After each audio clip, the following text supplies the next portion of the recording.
نعرہ تکبیر، نعرہ رسالت، نعرہ رسالت، نعرہ حیدر، نعرہ غوثی، اللہ ہو اللہ ہو اللہ ہو اللہ ہو اللہ ہو اللہ ہو اللہ ہو اللہ ہو اللہ ہو اللہ ہو اللہ ہو۔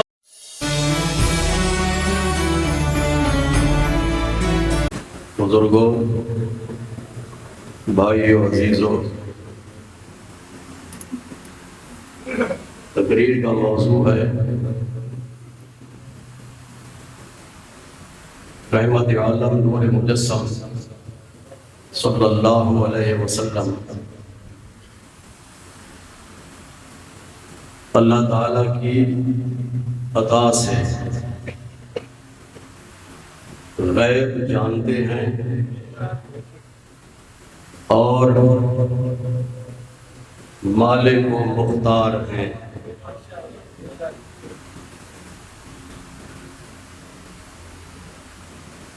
اسلام میں کچھ مسئلے ایسے ہوتے ہیں جنہیں اسلام میں بنیادی حیثیت حاصل ہوتی ہے۔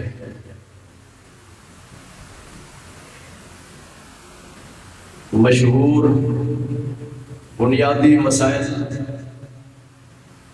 تو 5 پڑھے جاتے ہیں اردو کی کتابوں میں، جنہیں ارکان اسلام کہا جاتا ہے: نماز، روزہ، حج، زکوٰۃ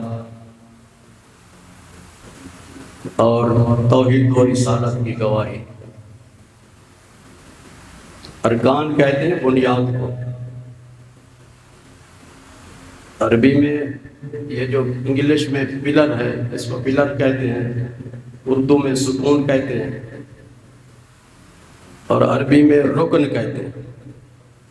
یہ عمارت، مسجد کی یہ عمارت ان ستونوں پہ کھڑی ہے۔ اگر ستون نکال دیے جائیں تو عمارت گر جائے گی۔ تو اسلام کے 5 رکن مشہور ہیں: توحید و رسالت کی گواہی، نماز، روزہ، حج اور زکوٰۃ۔ اسی طرح اسلام کی بنیادوں میں سے ایک بنیاد ختم نبوت ہے، یعنی یہ عقیدہ رکھنا ہر مسلمان پر فرض ہے کہ قیامت تک کے لیے حضور صلی اللہ علیہ وسلم اللہ کے آخری نبی ہیں، آخری رسول ہیں۔ آپ کے بعد نہ اصلی نبی آ سکتا ہے قیامت تک، نہ ذلی نہ بروزی کسی قسم کا کوئی نبی نہیں آ سکتا۔ آپ پر نبوت ختم ہے۔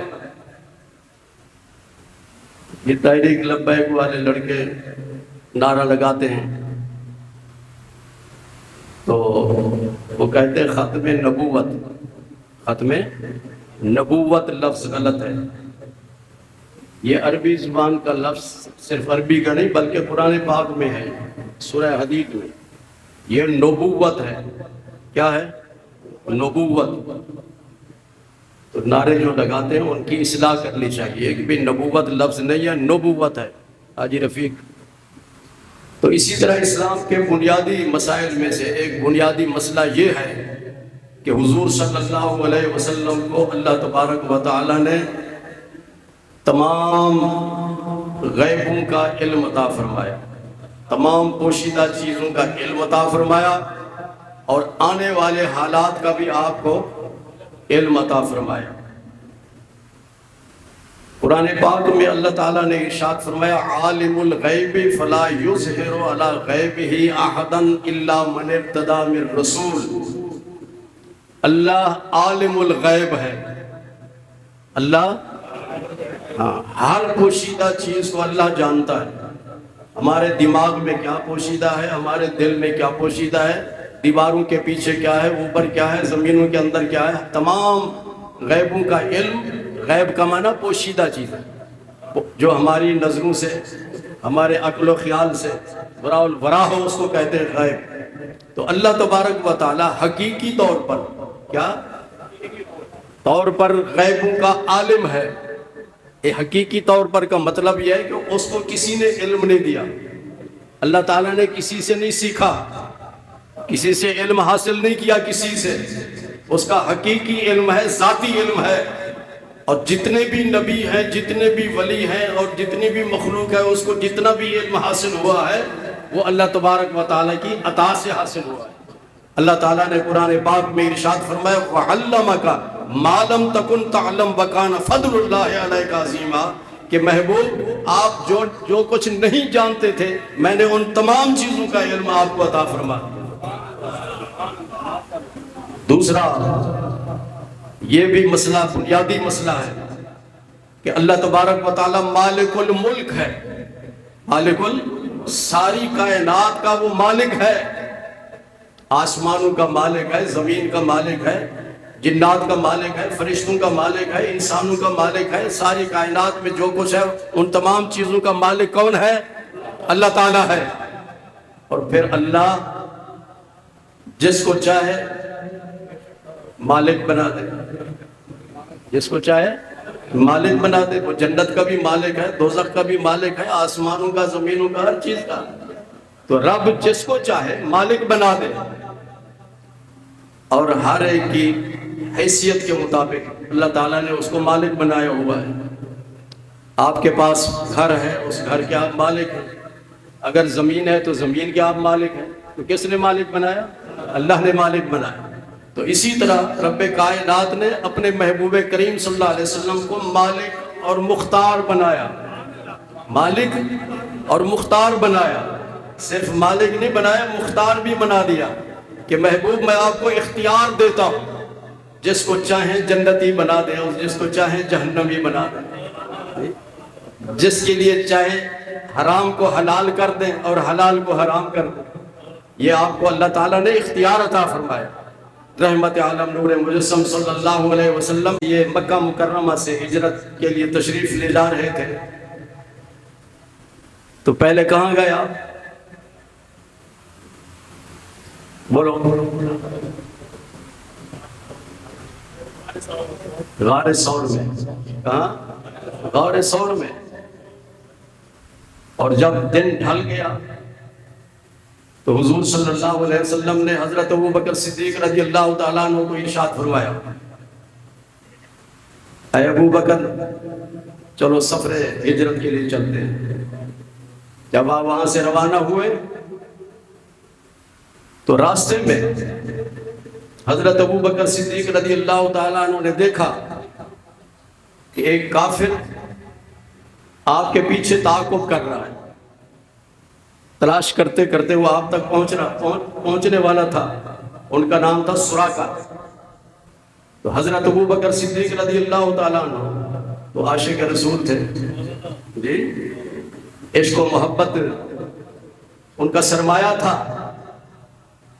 انہیں اس چیز میں افسوس ہو رہا تھا کہ کہیں ایسا نہ ہو کہ دشمن حضور صلی اللہ علیہ وسلم پر حملہ کر دے۔ تو عرض کیا یا رسول اللہ صلی اللہ علیہ وسلم دشمن پہنچ گیا ہے۔ آپ نے اسی وقت کیا حکم دیا؟ ذرا غور کیجیے۔ آپ زمین کو حکم دیتے ہیں، اے زمین تو پھٹ جا اور اس کو قابو کر لے، آگے نہ بڑھنے۔ زمین پھٹ جاتی ہے اور وہ زمین میں دھنس جاتا ہے، چل نہیں سکتا۔ اس نے وہاں سے آواز دی، میں مانتا ہوں آپ اللہ کے سچے رسول ہیں، میں اسلام قبول کرتا ہوں، مہربانی فرمائے زمین کو حکم دیں کہ وہ زمین مجھے چھوڑ دے اور میں آپ کی خدمت میں حاضر ہو جاؤں۔ چنانچہ حضور صلی اللہ علیہ وسلم نے پھر زمین کو حکم دیا۔ اللہ اکبر۔ زمین کا مالک کون ہے؟ اللہ۔ اللہ کا حکم چلتا ہے نا زمین پر، اور اللہ کا حکم چلتا ہے آسمانوں پر، لیکن رب نے اپنے محبوب کریم صلی اللہ علیہ وسلم کو اس چیز کا اختیار عطا فرما دیا کہ پیارے میرا یہ حکم استعمال کریں، میں آپ کو اجازت دیتا ہوں۔ تو حکم دیا کہ زمین اس کو قابو کر لے، زمین پھٹ جاتی ہے، قابو کر لیا۔ پھر اس نے عرض کیا میں مسلمان ہونا چاہتا ہوں، مجھے زمین کو حکم دیں کہ چھوڑ دیں۔ آپ نے پھر حکم دیا کہ اس کو چھوڑ دیں، زمین چھوڑ دیتی ہے، آپ کے قدموں میں گر جاتا ہے۔ اس وقت عرض کرتا ہے اشہد ان لا الہ الا اللہ و اشہد ان محمدًا عبدہ و رسولہ۔ حضور صلی اللہ علیہ وسلم نے پھر کیا انعام دیا، وہ رحمت للعالمین ہے، اپنے دشمنوں کو بھی معاف کرنے والے۔ فتح مکہ کے موقع پر وہ دشمن جنہوں نے 13 سال تک اذیتیں پہنچائیں، تکلیفیں پہنچائیں، جب فتح مکہ ہوا تو وہ سارے کافر آپ کے سامنے کھڑے تھے، ان کو گرفتار کر کے آپ کی خدمت میں پیش کیا گیا، سارے دشمن آپ کے سامنے کھڑے ہیں۔ تو حضور صلی اللہ علیہ وسلم نے ارشاد فرمایا بتاؤ اب میں تمہارے ساتھ کیا سلوک کروں؟ جی اس رحمت للعالمین کی رحمت للعالمین کو دیکھیے۔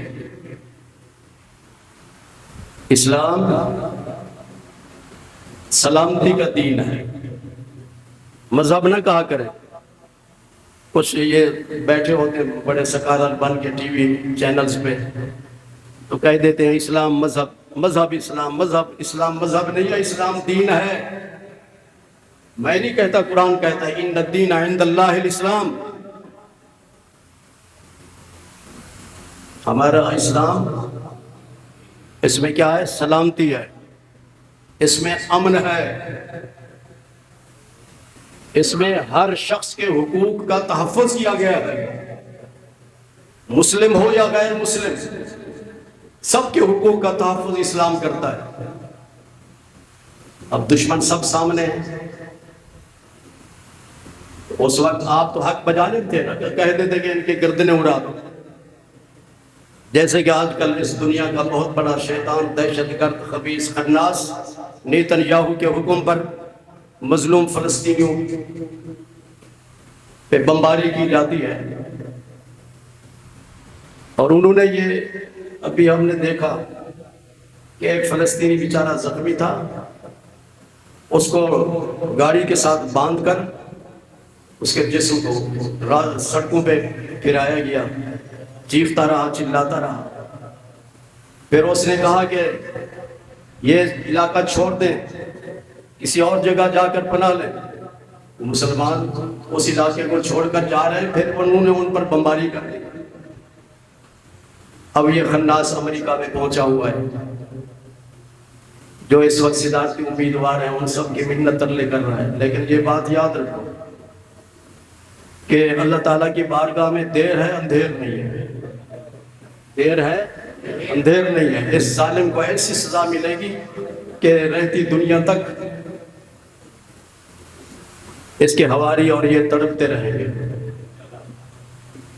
حضور صلی اللہ علیہ وسلم کے سامنے دشمن ہے، آپ چاہتے ہیں کہ ان کی گردنیں اڑا دیں تو حق بجانے بھی تھے، لیکن حضور صلی اللہ علیہ وسلم نے جب پوچھا بتاؤ تم نے مجھ پر اور میرے مسلمانوں پر، میرے امتیوں پر ظلم کیا، اب تمہارے ساتھ کیا سلوک کیا ہے؟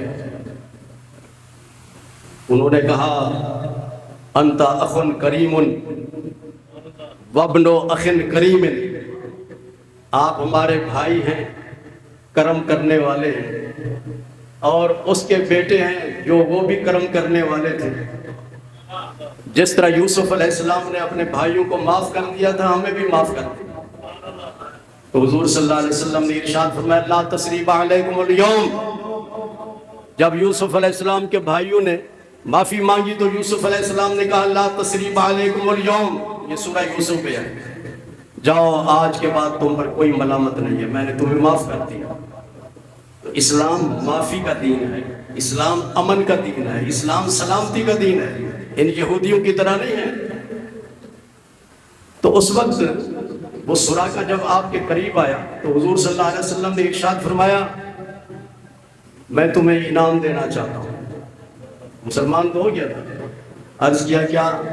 آپ نے ارشاد فرمایا میں دیکھ رہا ہوں کہ ایران فتح ہوگا، ایران، اور ایران کا جو بادشاہ ہے اس کا نام ہے کسریٰ۔ کیا؟ کسریٰ۔ تو جس طرح یہ عورتیں کنگن پہنتی ہیں نا سونے کے، تو وہ بادشاہ بھی سونے کے کنگن پہنتا تھا. تو حضور صلی اللہ علیہ وسلم نے ارشاد فرمایا سراقہ ان قریب ایران فتح ہوگا، اور فتح کے نتیجے میں مال غنیمت کے طور پر کسریٰ کا کنگن بھی آئے گا ہمارے پاس، اور اس وقت کنگن تجھے پہنایا جائے گا. کنگن تجھے پہنایا جائے گا. کنگن کس کا تھا؟ سونے کا. سونے کا. اور سونا مرد کے لیے حرام ہے. بولو حرام ہے کہ نہیں؟ اور ہمارے نوجوان آج کل گلے میں وہ چین ڈالتے ہیں سونے کا، یہ ناجائز ہے، یہ حرام ہے. کیا ہے؟ اگر آپ اس کے ساتھ نماز پڑھیں گے تو نماز نہیں ہوگی. فیشن بنا ہوا ہے. پھر یہ جو گھٹنے ہیں جی، یہ نکر پہن کے موٹر سائیکل پہ بیٹھ کے باہر جاتے ہیں، یا گھر میں یہ نکر پہن کے پھر رہے ہوتے ہیں. گھٹنوں کو ننگا کرنا گناہ کبیرہ ہے. گناہ کبیرہ ہے. ان کو ڈھانپنا ضروری ہے. یہ بھی ہمارے ہاں فیشن بن چکا ہے. کوئی تربیت کرنے والا نہیں ہے. یہ سارا قصور ماں باپ کا ہے. تنگ لباس ان کو پہنائیں گے، یہ بھی ناجائز ہے شریعت میں. سونے کی انگوٹھی پہنائیں گے، یہ بھی ناجائز ہے. اور اسی طرح گلے میں یہ زنجیری پہنیں گے، یہ بھی ناجائز ہے. لیکن حضور صلی اللہ علیہ وسلم نے ارشاد فرمایا سراقہ کے لیے جائز ہے.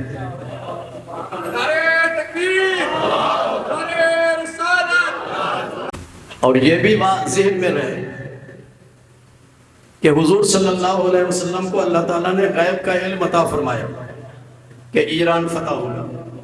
ایران، اور ایران کے بادشاہ کسریٰ کا سونے کے کنگن وہ مدینہ منورہ میں پہنچیں گے مال غنیمت کے طور پہ. کئی مہینوں کے بعد آئے واٹس ایپ جگہ دو.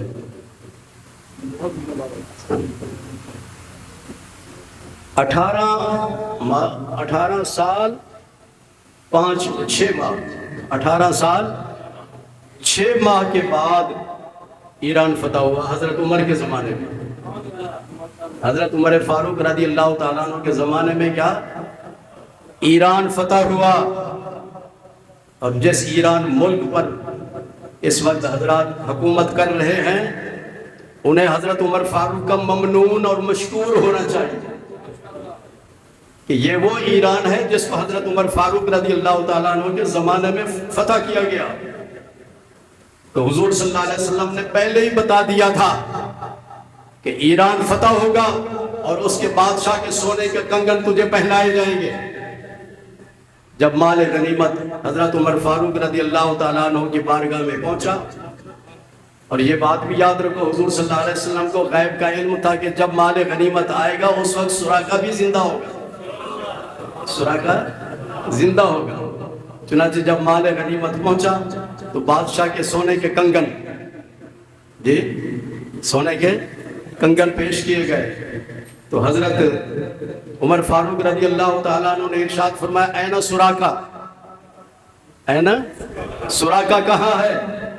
پیش ہو گئے. تو کنگن ان کو دیے گئے. حضور صلی اللہ علیہ وسلم نے عطا فرمائے تھے یہ کنگن تم لے لو، تم اس کے مالک. ان کو کنگن پہنائے گئے. مرد کے لیے سونا پہننا حرام ہے، اور اللہ کا نبی جس حرام کو حلال کرنا چاہے وہ حلال ہو جاتا ہے.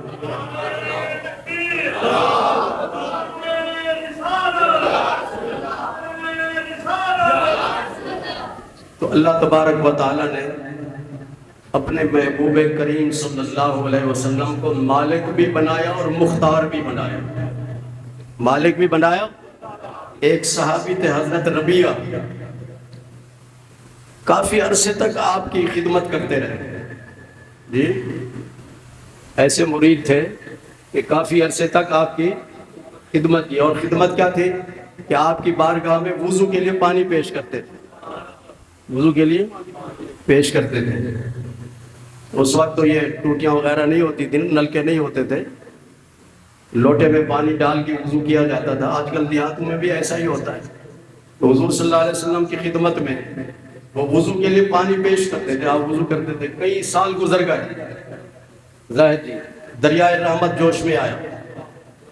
حضور صلی اللہ علیہ وسلم نے ارشاد فرمایا ربیہ سل، ربیہ مانگو جو کچھ مانگنا ہے، مانگو جو کچھ مانگنا ہے۔ آج کل کا ملا یہ کہتا ہے کہ جو کچھ مانگنا ہو رب سے مانگو، اللہ سے مانگو اور کسی سے نہ مانگو۔ چندہ دینے کے لیے منظور صاحب کے پاس جائیں گے کہ جی مدرسہ ہے چندہ دے دو، جو یہ کہتے ہیں اللہ سے مانگو، وہ پھر ان لوگوں کے پاس جاتے ہیں چندہ دے دیں، یہ نہیں مانگتے۔ اب صحابی کو سرکار فرما رہے مانگو جو کچھ مانگنا ہے۔ کس سے مانگنا تھا؟ سرکار سے مانگنا تھا نا۔ صحابی نے یہ نہیں کہا جی میں مانگوں گا تو اللہ سے مانگوں گا، آپ سے کیوں مانگوں؟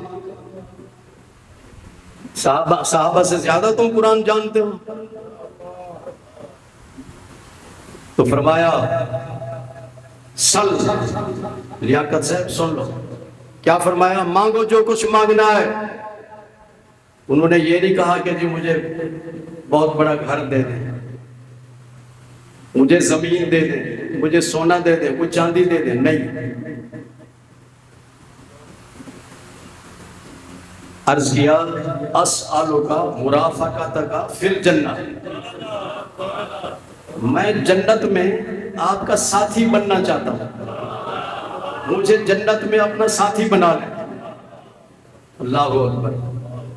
ایک چیز نہیں مانگی، دو چیزیں مانگی ہیں کہ جنتی بھی بنا دے اور جنت میں اپنا ساتھی بھی مجھے بنا دے۔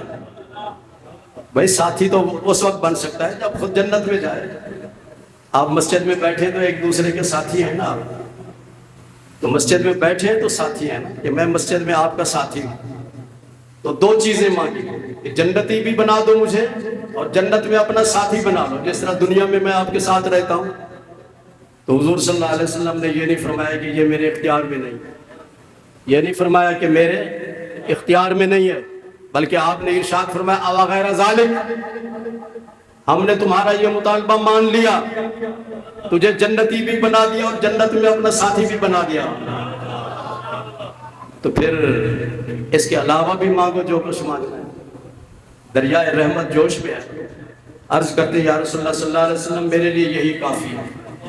میرے لیے مرید اپنے پیر سے دنیاوی مفاد نہیں چاہتا، وہ دینی اور اخروی مفاد چاہتا ہے کہ میری آخرت اچھی ہو جائے۔ یہی دعا کروانی چاہیے کہ میری آخرت اچھی ہو جائے۔ آج کل جو لوگ مرید ہوتے ہیں تو وہ کہتے ہیں جی رات ہی رات میں ہم امیر بن جائیں، غریب ہیں فقیر ہیں تو رات ہی رات میں ہم امیر بن جائیں مرید ہونے کے بعد۔ یہ غلط نظریہ۔ مرید اس کو کہتے ہیں جو اپنی باطنی اور روحانی اصلاح کرے، باطنی اپنے روح کی اصلاح کے لیے بیعت کا سلسلہ ہوتا ہے، باقی دنیا تو مل ہی جاتی ہے۔ من کان للہ کان اللہ لہ، جو شخص اپنے آپ کو اللہ کے لیے وقف کر دیتا ہے اللہ اس کا ہو جاتا ہے، اور جس کا اللہ ہو جائے تو پھر ساری اللہ کی خدائی اس کی ہو جاتی ہے۔ یہ جتنے بھی اولیاء کرام ہیں انہوں نے اپنی زندگی کا ہر لمحہ اللہ کے لیے وقف کیا، اللہ کی اطاعت اور فرما برداری کے لیے وقف کیا، تو اس کے نتیجے میں اللہ تبارک و تعالیٰ نے ان کو یہ انعام دیا کہ جو بھی تم اپنی زبان سے نکالو گے وہ ہو کے ہی رہے گا۔ یہ اولیاء ہست قدرت از اللہ، تیر جستہ باز گردت از۔ تو فرماتے ہیں کہ اللہ نے ولیوں کو طاقت عطا فرمائی ہے، اگر تیر کمان سے نکل جائے اور پیر صاحب کہہ دیں کہ واپس آ جاؤ، پھر واپس آ جاتا ہے۔ نکلا ہوا تیر تو واپس نہیں آتا، لیکن اللہ کے ولی کی یہ طاقت ہے، تیر جستہ باز گردت زیرا بار کہہ۔ اللہ کے ولی ہوں یا اللہ کے نبی ہوں، ان سے یہی توقع رکھی جائے کہ ہماری روحانی اور باطنی اصلاح کی جائے۔ دنیا کے جو معاملات ہیں وہ خود بخود حل ہو جاتے ہیں۔ تو اللہ تبارک و تعالیٰ نے اپنے محبوب کریم صلی اللہ علیہ وسلم کو غیب کا علم بھی عطا فرمایا اور مالک و مختار بھی بنایا۔ وآخر دعوانا الحمدللہ رب العالمین۔